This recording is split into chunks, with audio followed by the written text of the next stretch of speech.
bagaimana Mbah No mengajari santri-santrinya, saudara-saudara semuanya, supaya hatinya itu benar-benar ya mahabbah, cinta bener sama Allah. Layaknya orang umum itu cinta pada dunia, cinta pada harta. Nah, merubah kondisi itu bagaimana caranya? Yang pertama kita tanya dulu latar belakangnya, masa lalunya, sehingga dia itu curhat masalahnya, semua yang tidak terima dengan Allah kita terima, kita saring, kita sayang. Nah, baru di situ kita arahkan untuk kesadar dan kita buka hatinya, kita buka di situ Allah mulai memberikan hidayah. Nah, begitu masuk sesuai dengan yang diinginkannya, kita ajak berdiri, kita rangkul, kita saudara, nggak ada guru, nggak ada murid. Kalau saya mengaku guru, berarti saya merasa lebih pandai. Itu hanya Allah saya tempati, hancur saya. Makanya dalam zaman Rasulullah, sahabat bukan guru, sahabat, saudara, lebih akrab, kita saudara. Nah, selanjutnya untuk memasukkan tauhidnya ke kelakuannya, kita adakan berkumpul minimal 2 minggu sekali. Istilahnya kita mengadakan dzikiran. Dzikirnya tidak monoton membaca satu, enggak. Dzikiran hanya simbolis, Mas. Dzikir kan untuk ingat kepada Allah dengan bertemu saudara-saudara. Itu 2 minggu sekali. Kita gilir untuk saat ini, 1 minggu ini di area Kediri, minggu depan di area Bojonegoro, yang Jepara sudah berdiri sendiri, yang Surabaya berdiri sendiri. Ya kita datangi semua, kita sayang semua. Nah, kadangkala di saat di Bojonegoro yang Kediri datang, yang Surabaya datang, kalau itu tanpa ada perintah, dengan rasa senangnya, rasa persaudaraan yang mendorong dia datang, meskipun dalam keadaan hujan.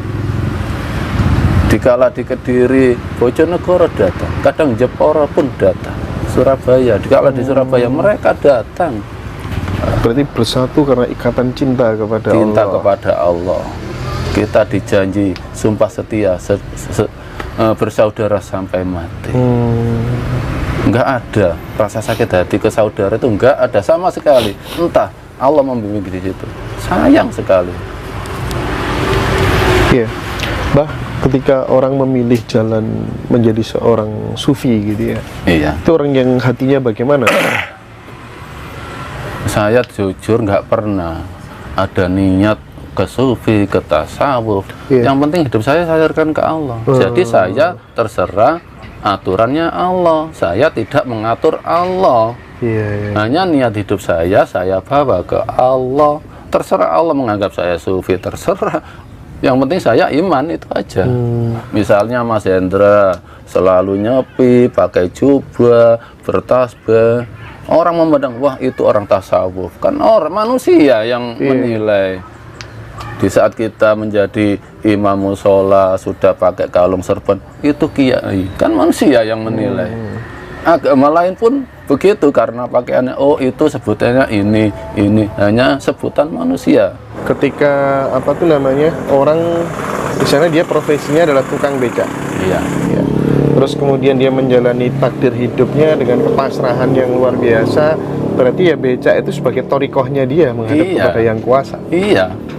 Takdir apapun ya itu toriko.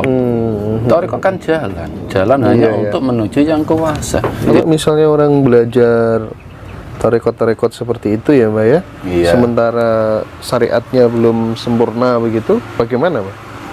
Ya itu terserah mereka. Jujur yang mengikuti torikoh begitu, jujur tanya hatinya, sesungguhnya iman apa enggak hidupnya? Yakin enggak kalau hidupnya akan selamat? Yakin enggak kalau mati akan selamat? Karena selama ini yang disandari itu bukan Allah, tapi amalan-amalannya. Bahkan mereka tidak bisa membedakan mana sholat dan mana amal sholat. Sholat itu enggak, yaitu as-sholatu lidzikri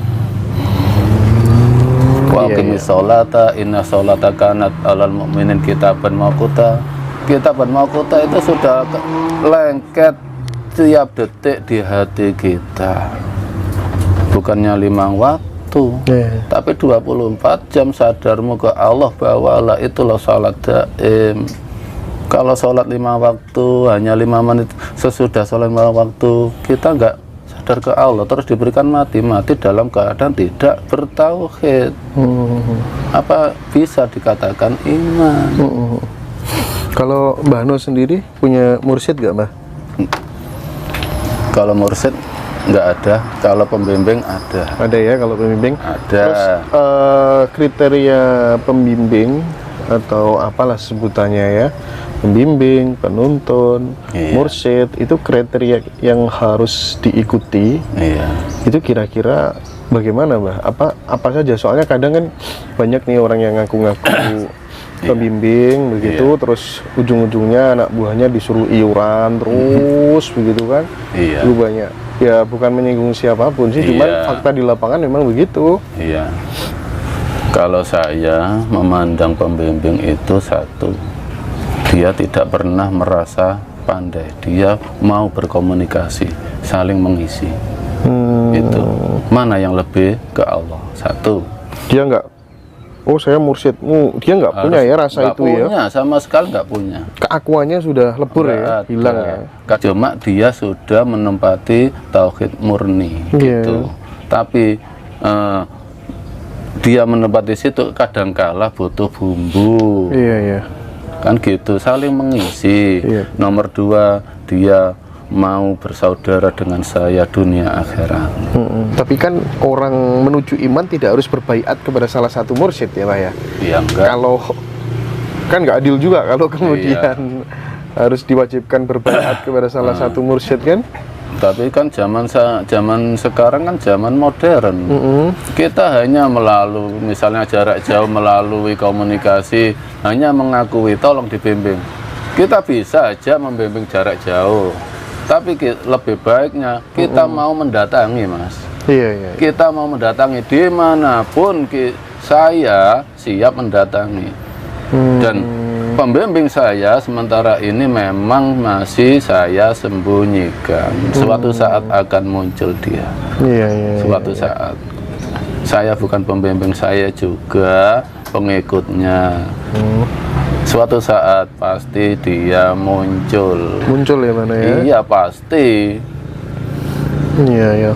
Oke, artinya dari dialog kita itu, orang sebenarnya menuju ke Allah itu sudah nggak perlu ribet-ribet, ritual-ritual khusus gitu ya, Mbak ya? Enggak, hanya sadar aja. Sadar, nanti kalau sudah bertemu pembimbing yang asli, itu luar biasa. Akhlaknya orang-orang yang sudah benar-benar beriman kepada Allah, ya, benar-benar dia sudah sadar, itu akhlak dalam kesehariannya bagaimana, Mas? Malah santai biasa. Sendal gurau, pakaian nggak mikir harus bagaimana. Los, tapi hatinya tetap ke Allah. Los salah, nggak ada. Ingin makan apa ya makan, kalau memang mau.